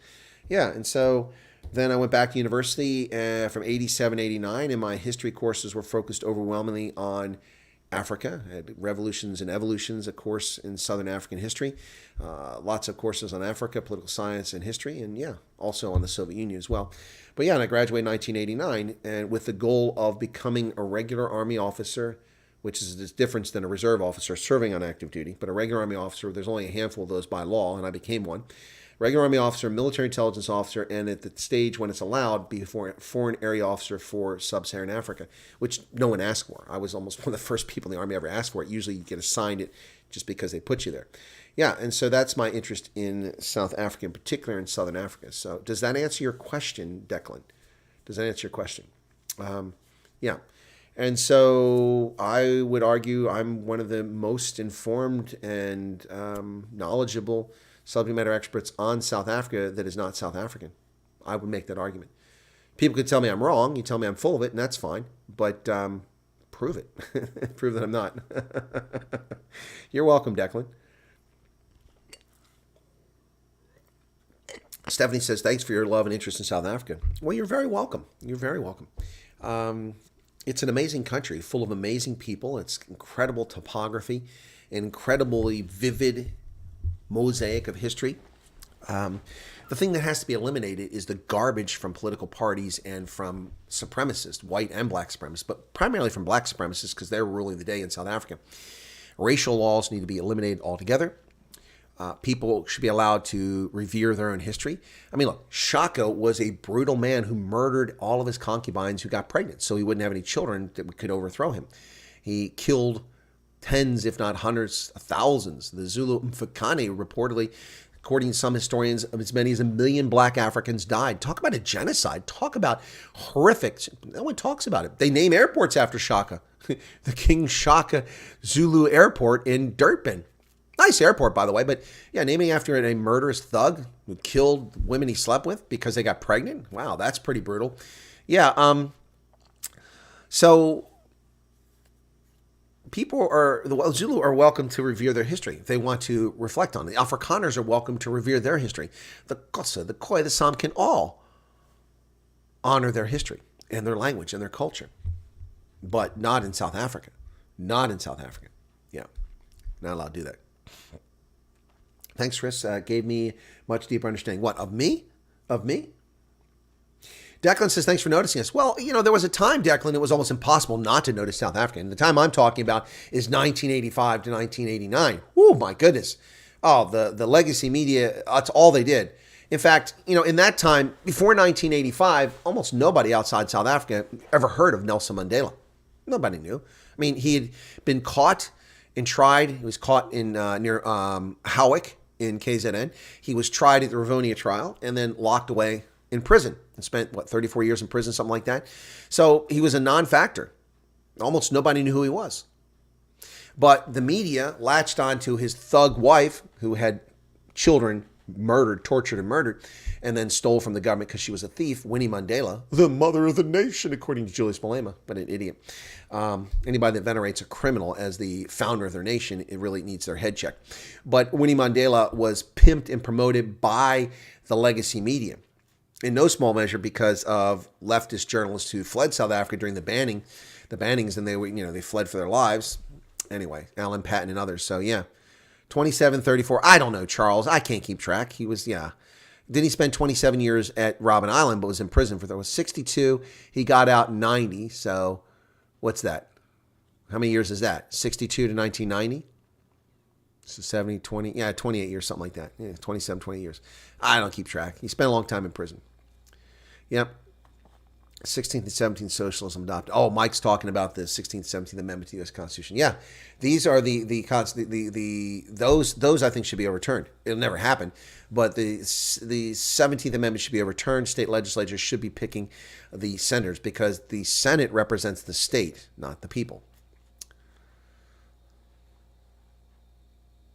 Yeah, whatever. He was in prison for a long time. Yep. Necklacer in chief. Well, he never necklaced anybody, but certainly it happened on his watch. But the ANC necklacing campaign started when others were running the party outside because they were ineffective. The only way to get change was to terrorize people. That's why people resort to terror. Weak entities use terror. Well, and some states use terror, and they're usually weak states, but they're illegitimate. Illegitimate states rely on terror to scare people and frighten people to remain in control. Weak opposition or guerrilla movements use terror to frighten people to cause societal collapse. People who have strong ideas don't frighten people. I don't frighten people. What's the point of frightening people? Why bring people to your standard because they're terrified of you? Bring people to your standard because they believe in what you're saying. They want to achieve a goal that you agree with. That's what you do. Patrick says, was chatting someone about American taxes. Different states pay different percentages of tax, and there is a federal tax.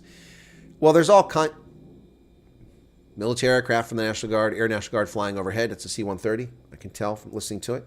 Flying not too high over my home. It must be black helicopters coming for me very shortly.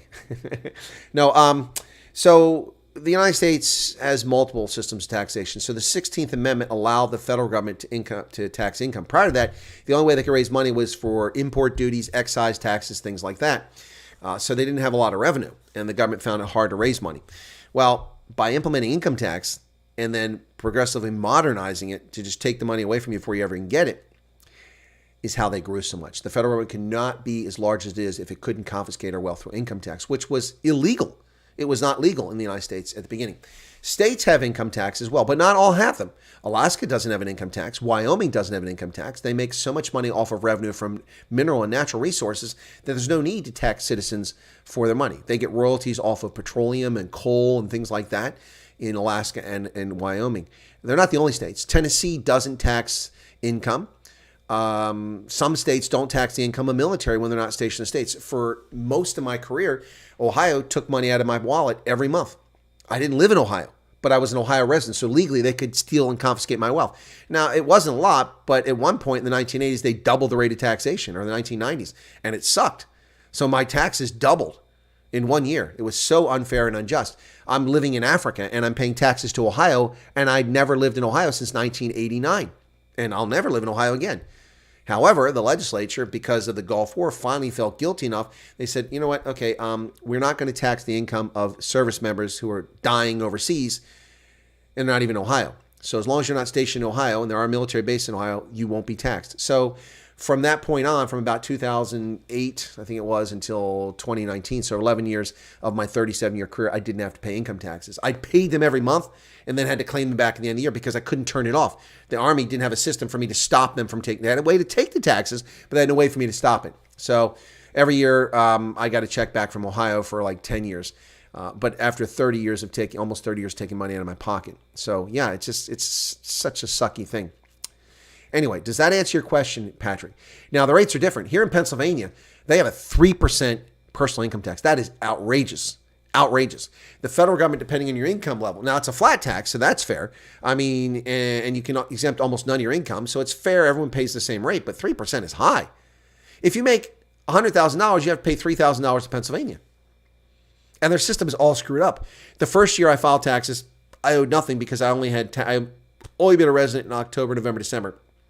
And that little bit of money was exempted by personal exemptions and deductions. The next year, I earned money that would have been 2020 from YouTube and from consulting and from my merchandise sales. And so I had to pay taxes. I filled out a deduction for home office because I use my office. I have a home office. I have to pay for this. It's part of my business. Anyway, so I filled the form out, and the form I did it incorrectly because it was very confusing. I reported my income on the income sheet, and then I did a schedule, an attachment, which is where you go through and you have to report your income there. Well, the computer added the income up twice and said that I made twice as much money as I did. I didn't make that much money. And so it told me, instead of getting $642 back because I'd overpaid taxes, that I owed them another $400. So I had to write a check so I wouldn't be fined or pay interest because I didn't get it sorted out. And I paid them another $400. So they owe me $1,000 from 2020. I've never gotten the money. I've gone to the Pennsylvania Department of Revenue a couple of times, and they don't care. They've got my $1,000. This past year, they had the audacity to send me a fine of $23 because I underpaid my taxes by like $200. What a freaking joke. That's abusive. They owe me $1,000, and they tell me I underpaid last year. What a crock. Frank Pollitt says, great to hear a person from South Africa with no axe to grind. I don't have an axe to grind. But Frank, you have to understand that being objective makes you a target. There are hate wankers who are jealous of my commentary and my analysis, because it's pretty much accurate, pretty fair point. I have advocated for black South Africans, for colored South Africans, for Afrikaners, for English speakers, for Zulu, for Xhosa. I have tried to champion languages there. I promote 3 languages in particular. One I don't spend much time on, that's Basotho, or Southern Sotho. I promote Tswana. I used to live in Botswana, and I promote Afrikaans and their culture of both those groups who are closely intertwined. Yeah, so, but people don't like that.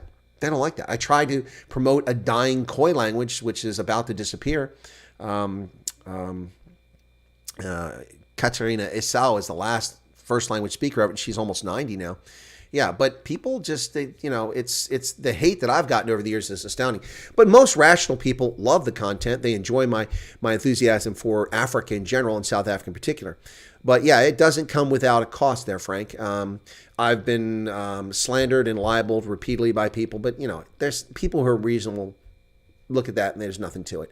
It's funny. I actually heard someone say that in a political race that I'm running, that one candidate was facing opponents that have never achieved anything in their lives, and I almost fell out of my chair when I heard somebody say that. I'm like, clearly you don't know anything about me. I've accomplished more before the age of 20 than my opponents have. Nothing in my life. My goodness.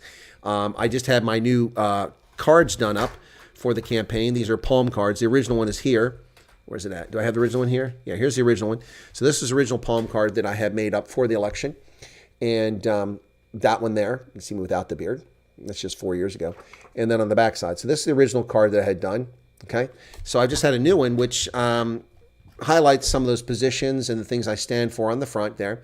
But on the back, it highlights some of the achievements and successes I've had in my life. And that is a tiny subsection of the things I've achieved in my life and I've accomplished either on my own or as part of a team or with people working for me.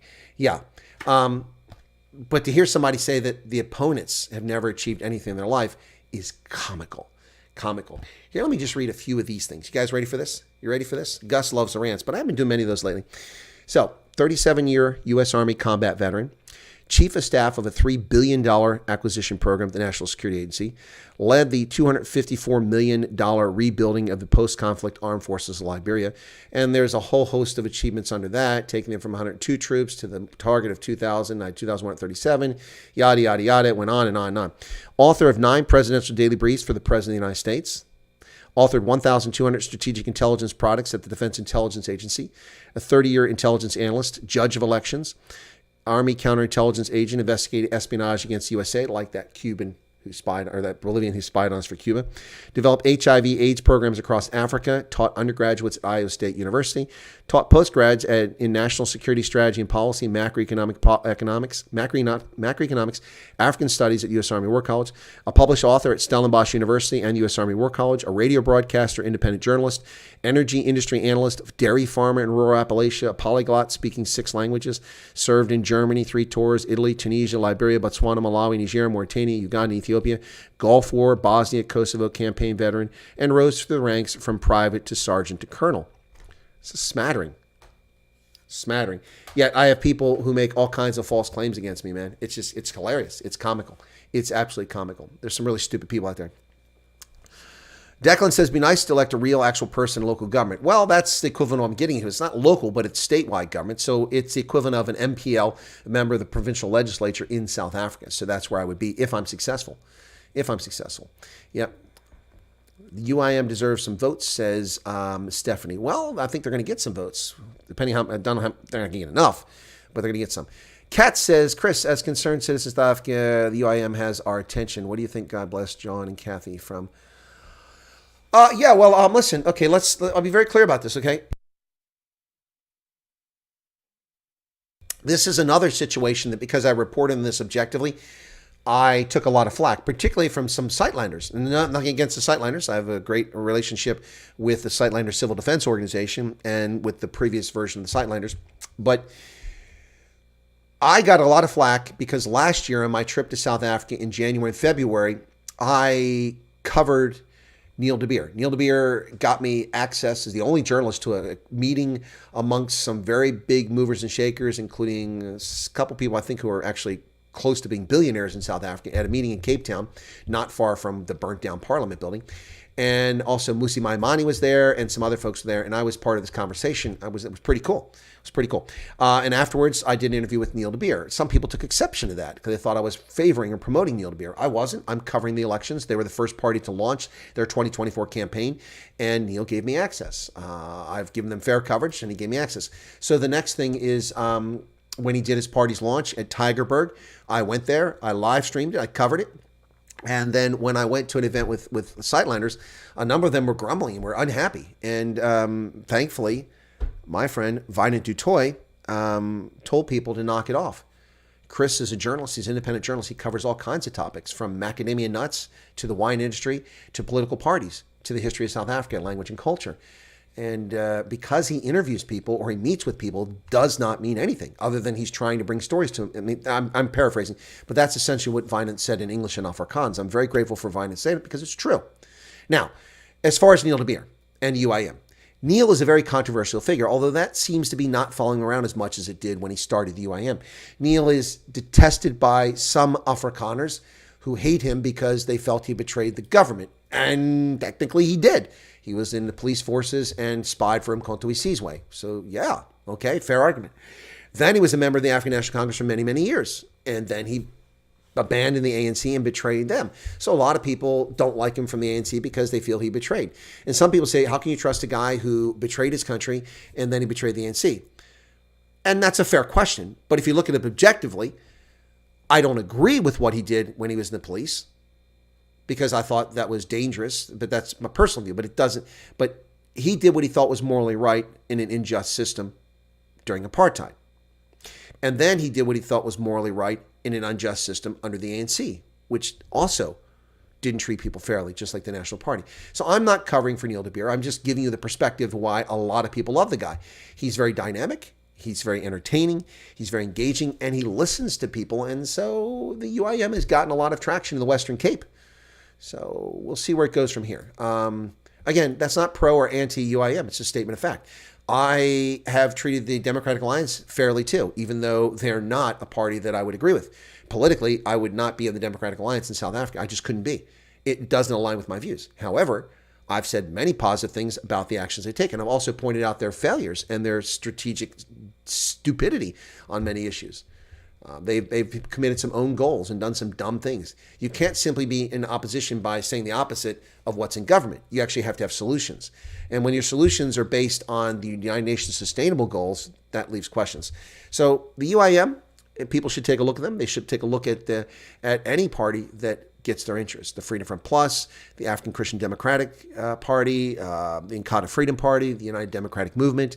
Take your pick. If you want to look at the Patriotic Alliance, you're welcome to do that. But all these parties now have a track record, the ones I've just mentioned. So you should make your decision based on being an informed voter. Yep. So, Katz, did I address that? And who else was some? Stephanie was talking about the UIM as well. Okay. It should be Croc. What? What's this? Can you share it on the WhatsApp app group? I want to show my younger son, please. What do you want me to share, Hester? I don't know what you're asking me to share. Please, Hester, tell me what you want me to share. Otherwise, I won't be able to do it because I don't know what you're talking about. Government has hands in every person's pocket. I see that one of your opponents has 18 years in local government.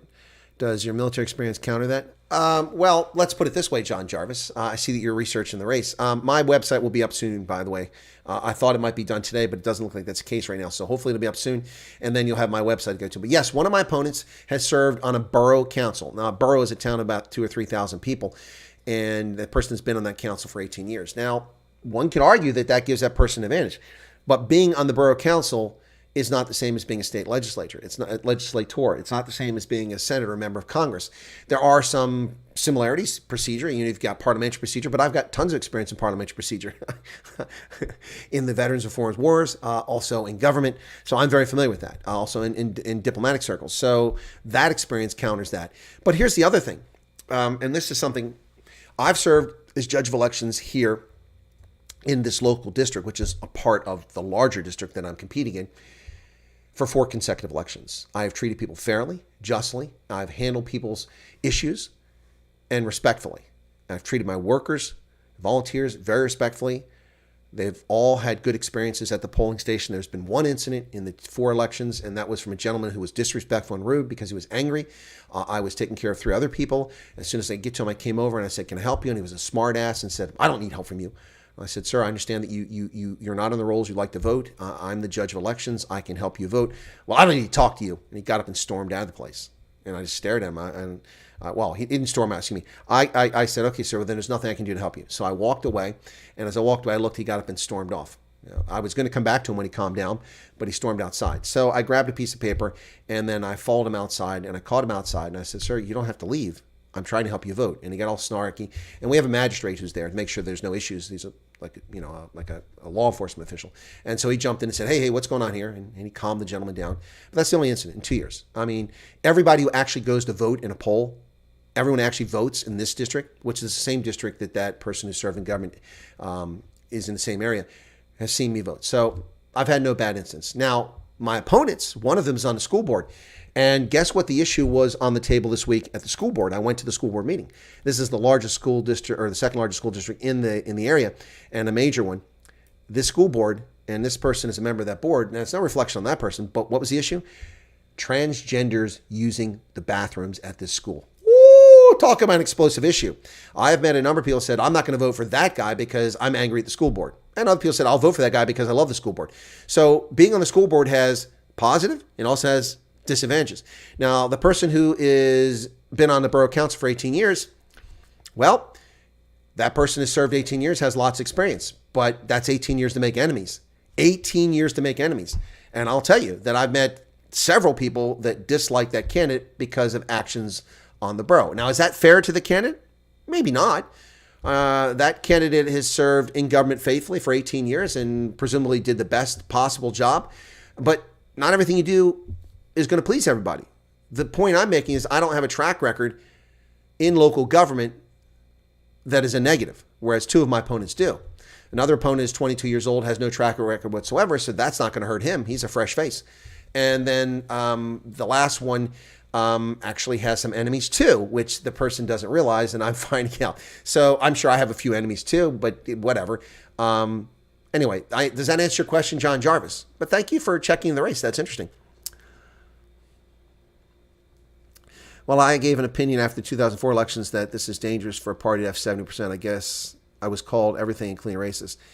Well, Patrick, you weren't wrong. No party should have 70% of any body. That's crazy.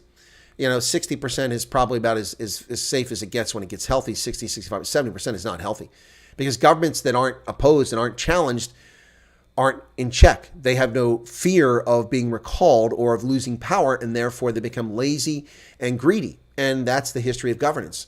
That's why term limits are not a bad idea. People becoming president for life. I mean, Franklin Roosevelt was president for 4 terms.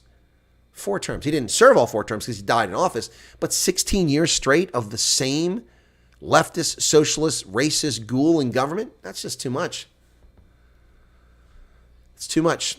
How do you remain positive dealing with government adults? Declan is a very good question.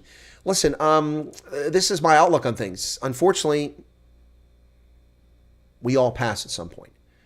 This is a transitory phase. If you believe in faith and you believe in afterlife, that's a good thing for you. Not everybody believes in that. But whether you believe it or not, what we do know, what we can prove as living beings is that we're here and now. And this time will pass. And as we age, we find that things don't work as well. And, we're not as comfortable. We don't get as much rest, or we need more rest. All these things happen. My point is that life is fleeting. You must make the most of it. You could be struck down. I mean, look at Giselle, a lovely young lady, a wonderful human being, a nice lady, a nice Afrikaans performer, gets cancer in her youth. Now, it appears to be in remission, but I mean, that's just horrible. It's horrible. I just saw another guy, a 33-year-old former football player, American football player, died from cancer. Unbelievable. We're seeing people die from all these blood clots and other things. Life goes by too fast, or it's too fleeting. So you're asking how I stay positive. It isn't always easy. I mean, people think that I'm angry because, and I've been telling people like I'm running for office because I am angry. But I mean, that's a bit of a euphemism. I'm not like angry, so angry that I'm going to take up arms or march in the streets. But I'm just disappointed. I guess that's a better term. I'm so disappointed in elected officials. I'm so disappointed in the electorate. I'm so disappointed in the behavior of Homo sapiens. Particularly people who don't take the time to consider what they're talking about or know what they're talking about. Even people who like me, who I like, get things wrong. And I'm disappointed in that. The United States federal government, whether we like it or not, has the authority to tax our income.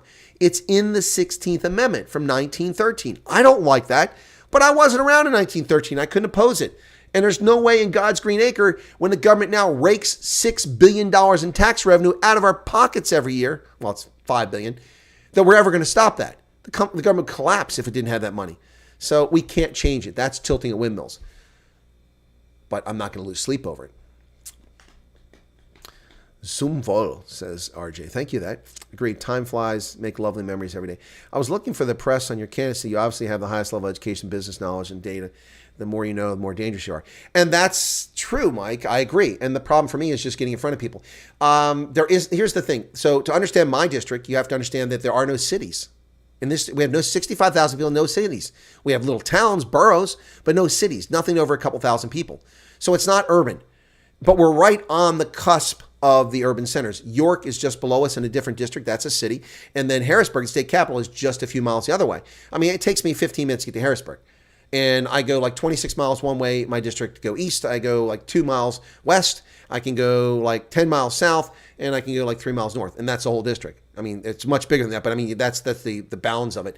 So it's actually got geographic boundaries. It's got a creek on one end, and it's got a river on the other end. And for most of the boundary, it makes sense. And then a highway to the west, close to the highway or mountains, and then it's got the Susquehanna River on the other side. But there are no towns, so there are no major newspapers. There's a newspaper in Dillsburg. Dillsburg carried my launch. I can scan that article and get it to people. I haven't had time to do that, and share that if you want. But the Harrisburg news station, one of them contacted me releasing WGAL, wanted to find information about my campaign, and then they disappeared. They wrote to me last week. I responded immediately, and then I wrote back to them this week. It's been a week. I haven't heard anything from them. So I don't know what's going on there. But I think something that's going on here is that I'm a wild card. I'm the underdog here because people don't know who I am. And if they knew who I am and what I've done and what I'm all about, then most people I meet are willing to support me. They just listen for a second. So, yep. So, I am dangerous to people. Number one, I can't be bought. I don't know anything about my opponents. I'm not claiming any of them can be bought. They probably can't be bought either. But I can't be bought. So that's not going to happen. I am fair, and I believe in the Constitution. And I am not afraid to call people out. I'm also not afraid to stand my position. When people ask me for my position on elections, I tell them. And I did this when I went through the petition signing period, and I signed petitions for people. I said, listen, if you ask me if I was king for a day and I had control in Pennsylvania, there'd be one day to vote. It'd be in November. Well, you have primaries, it doesn't count, but I'm talking about the general election. One day, that's it. Not 10 days, not 2 weeks, not 2 months, one day. And that way everyone has the same opportunity for the same information at the time you vote. When you spread out an election over 10 days, 2 weeks, or a month with mail-in ballots, with all this other stuff, you undermine Constitution. You undermine public awareness because people find out about things like Joe Biden and Hunter Biden's laptop after they've already voted because you've extended the period. One day, you would be required to have photo identification to vote. There would be no such thing as mail-in ballotings except for the federal absentee balloting. The reason for that is the federal absentee ballot you must apply for every election without fail if you want to vote that way, so you don't get a ballot automatically. And you don't get a ballot sent to an address you don't live at because you're no longer there. Like California sending 16 ballots to the same apartment where dozens of people live. And on top of that, the only people who get federal absentee ballot would be people in care facilities, in hospital, those traveling outside the state, not available to vote that day for business or holiday, and you know it ahead of time, and then military or diplomats outside the state. And that's a minimum requirement for my elections. Now, I realize that in Pennsylvania, the legislature, the Senate is controlled by Republicans at the moment. The House is controlled by Democrats by one vote. And that may change. But even if it changes and I get into the legislature and I would propose legislation like this to change the existing Act 77 to that, which would be my druthers, to secure elections, I realize that I'm tilting at windmills because if we pass it in the House and the Senate passes it, it'll go to Josh Shapiro, who is the man who actively undermined the last one in 2020 when he was the Attorney General and failed to uphold the rule of law and allowed the governor to simply obviate and discount Act 77 in violation of law. And the Supreme Court allowed that as well. So both lawless entities, but he's the governor, so he would veto it. So it's a waste of time. But if you ask my view, that's my view. I'm not afraid to say it. And when people come to me with this nonsense, like, well, photo ID is racist. Really? How is it racist? Well, black folks can't get ID card. Really? They can't? That's strange. When I go to the package store, Pennsylvania still has package stores where you buy liquor. You can't just buy them anywhere. You got to go to the store, which is controlled by the state. So I go to package store, which is a kilometer away. And if I go stand in line and buy some wine, you can buy wine in other places under certain conditions, but go wine or buy some Jim Beam or something like that, which I never do. But if I could do that, I stand in line and the guy in front of me is buying it. He's got to show photo ID. Guess what? He's black. Well, he had a photo ID to buy booze. You go to the store or to the petrol station and someone wants to buy cigarettes. They're in front of you and they're buying cigarettes. Guess what? You got to show photo ID to buy cigarettes. Prove you're an adult. The guy's black. I go to the bank to cash a check. The guy in front of me is black, or the lady in front of me is black. Guess what she has to prove? Photo ID to cash a check. When I go to a medical facility, you have to show photo ID to prove who you are. Black folks. How is it black folks can go to the chemist or pharmacy and get their prescription medications? They can cash a check. They can buy booze. They can buy cigarettes. They can do all that with a photo ID, but they don't have a photo ID to vote. Now, number one, let's just talk about the facts here. And this is why Republicans are so useless, many of them, because they're afraid to say this. Tell the truth. It is bigoted at best, racist at worst, to assume that black people are too dumb, too lazy, or lack the agency to get photo ID. But see, I go beyond that. Let's accept the premise of the bigots and racists on the political left that black people are that way. They're not, but let's just assume that to play along. Okay, let's go where people claim don't have photo ID. Let's get them photo ID. We'll provide vans. We'll drive them to the Department of Motor Vehicles. We'll get them, even if they don't have a driver's license, we'll get them a photo ID issued. We'll pay for it. We'll bring a box lunch so they have something to eat. The only thing I didn't offer to do is give them a tablet so they can play games and scan on the internet while they're waiting for their time to process. Then we'll give them a ride home. Then they have photo ID. You see? But Republicans don't do this. They don't tell people. They don't lay facts out. They don't tell the truth in terms that everybody can understand. And see, that's something that I can do. I can talk to the President of the United States or the European Union head or the African Union chairperson at that level. I can talk to a state legislator. I can talk to a business person. I can talk to a barista at Starbucks. I can talk to a migrant who is picking raspberries. I can talk to all those people without insulting them and talking down to them or be demeaning to them. Not many people pull that off. That's a statement of fact. So I can talk to presidents, to plumbers, and everybody back in between. That's the truth of the matter. So there you go. But politicians don't do that. Why? Because they're going to be attacked. You know what? You're going to be attacked no matter what. The call I got earlier was from the League of Women Voters. They're asking me about answering their petition. But they don't want the petition because they want to know my positions. They're fishing. What they want is for me to state things on paper so they can use it against me in a general election.